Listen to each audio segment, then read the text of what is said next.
Okay, we have finished our first Tatreez project and look how incredible that looks. That's amazing. Congratulations on learning Tatreez.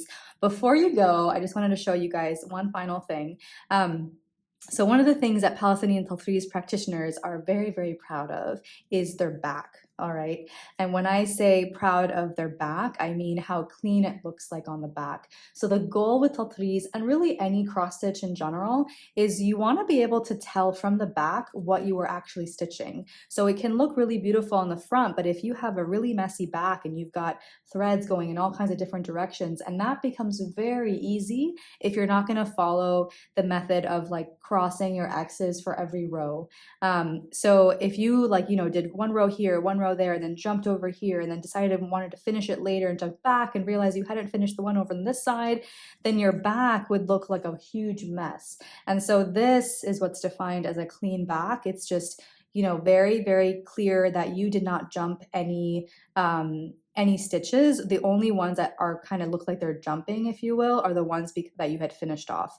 But you have to finish off your thread so that it doesn't unravel. So that's totally fine. But now you can kind of tell that this knot in the middle, this was the first one that we did. If you start doing knots for every single time that you start a new, few stitches, then those knots can get really, really annoying, and they also create kind of bumps. Without the knots, you can easily frame this, easily put this against something, and you won't even feel it because it's just flat against it.